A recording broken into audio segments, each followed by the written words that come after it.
there are lots of seniors groups around town as well. When we talk about navigating the system, it's not just about navigating our social services, but it's also about navigating the system for our social interaction, choosing how to get out in the community and be involved and stimulate our social and recreational life. So different seniors groups such as the Canadian Association of Retired Persons, our Mount Pearl Seniors Independence Group, or our City of St. John Seniors Outreach Community Programs will offer those types of opportunities. So they hold different day events, they have lots of different awareness days, and they have different community events that they do on a regular basis. And they all have websites and telephone numbers which you can contact to see if you would like to become a member of their organization or just participate in one of their upcoming events. But those are always great community resources to think on if you're looking for a way to get out in the community. To speak a little bit about the low-income seniors benefits here, I'm going to bring Shirley over for this one, as she would have a bit more information on this than I would. But our Newfoundland and Labrador seniors benefit is a refundable tax credit for our low-income seniors. And a refundable tax credit is an amount paid to an individual even if they have no tax payable. The low-income seniors benefit is indexed on an annual basis utilizing the Consumer Price Index. And all this information here can also be found on our Government of NL website, which is where I have taken this from. And I'm not sure, Shirley, you want to add any other bits of information to this now? Well, it basically gives people access to different subsidies or different tax benefits within the healthcare system. So if you make a certain level of income, then you will be eligible for a tax benefit in the caregiving role.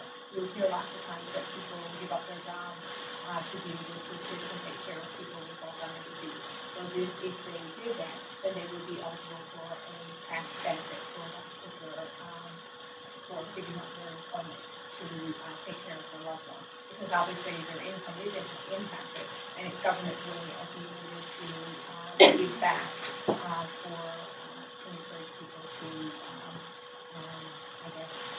discontinue employment for a period of time. In some cases, people have no choice but to have to do that. Yeah, and I have listed a bit more information here, such as qualifications and these different types of things that they have listed on the website there, as well as some contact information if you do have any other questions about this information. But it can also, like I said, be found on the Government of NL website. And it also includes, as I mentioned, in terms of subsidies, so that if someone in the community needs a particular level of care and is unable to pay for that level of care, then the seniors program will give you the option to access subsidies, and they are based on income. And I believe this level of care that you're speaking about are things such as rails in washrooms, if there's issues such as that, and different safety things which you can install in your home to make the living arrangement better there. But it also includes direct care. It includes access to the home support program, so that people who can't afford to pay for the home support program will access subsidies to this particular program. But again, it's all based on income. Just ask a quick question for clarification, or do you want to say before we end? Sorry, No. what you may have already Yeah. said. With respect to this program, I'm assuming it is age-based. For the, well, there are two. There's a tax benefit if you don't have to be a certain age base, but in order to access the low income services benefit, yes, you have to be 65 years old. So we move on to another program, and excuse the picture. But I will tell you there are other programs for under 65 just as well. We didn't include those on. It's where, Yeah, they have the sheet that way. But there are other programs because community health doesn't always do the living of its services equally in all regions. Sometimes they collapse two services together in some regions of the province, and other they have two departments who handles it. But there are programs for 65 plus, and there are programs for 55 plus. The support programs as well. Yes. So excuse the picture again and the formatting of the slide here, but the number is listed on your hard copy here. But now to move on to the prescription drug program, which is another government program, which provides financial assistance for the purchase of eligible prescription medications for those who reside within our province. And that is predominantly referring to the three classes of medications, Aricept, Exelon, and Laminol. We do have information sheets available on those medications. They provide coverage through the prescription government plan, but they have to be pre-authorized or special authorization that they use. So if you qualify for the program, it has to go through the Newfoundland prescription program for them to approve it. And the physician fills out those forms, and they get sent to the department. And there are two forms that have to be filled out. One is an MMSE score, and the second is a functional test. So in order to qualify for this particular program, you have to score higher than 10 on the MMSE, and you have to score higher, and the MSE is at a 30, and the functional test is at a 5, and you have to score higher than 4. So you have to meet those criteria in order to get benefits under the prescription drug program. Otherwise, you wouldn't qualify for it because government feels that the person is no longer benefiting from the medications that you still know in that test. Thank you. So to speak a bit more now on our resources, as we do provide a large amount of community resources to the clients that we service as well. Our really popular community resource would be our family support group. So this is for families of individuals who have been diagnosed with Alzheimer's disease or related dementia. This is held here at our office and facilitated by the past president of our board and our executive director, Shirley. And it's the third Thursday of every month here at 7 p.m.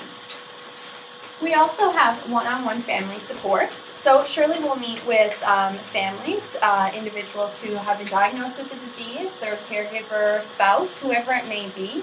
And this is an opportunity for them to share with her the journey that they're on and the possible challenges that they may have come up against, and then to discuss some solutions and to plan for the future, and to just let them know about these services, our programs, and all of those sorts of things.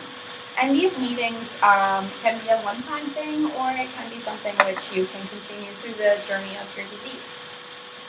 Our Medic Alert Safely Home program is a really great program to give our caregivers and our families and friends peace of mind.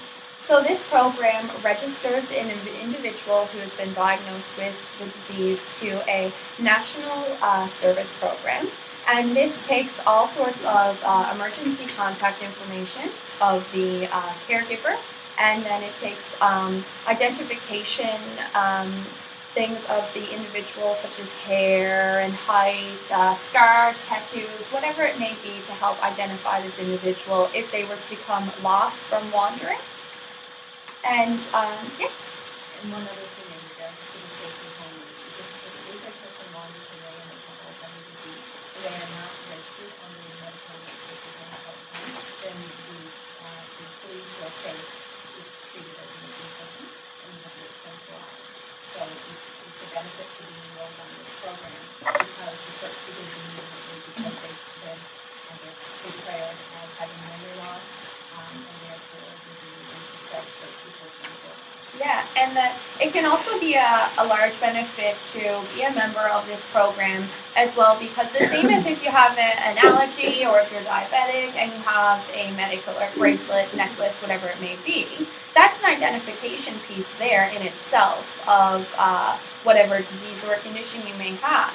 So if an individual had wandered and had not been identified as lost yet by the caregiver, and was saw by an emergency official, because oftentimes when someone wanders, they may have certain signs of disorientation, may wander into traffic and things like that. So sometimes police officials may be in the area, notice this person and question their behavior, And then if they go over to this person and see the identification tag, they'll then be able to recognize that and identify this person as a lost individual and return them home then.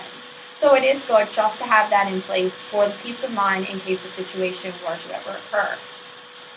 So our resource library, to go on to our next point here, is actually out here in our main area, and I do invite you all to have a look through it once we are concluded here with our presentation. It includes a large variety of information novels, fictional novels, DVDs, all sorts of different research articles and things like that. So it's everything which would be surrounding different areas of learning on the disease. And like I said, even a fictional novel to pick up, to read through, to understand some of the behaviors of an individual with the disease could be helpful. There are services out there for nearly everyone, and usually with a combination, you can find help for yourself and your loved one. And it's to remember that you're not alone, and we are here for you, and every other community group is also here for you.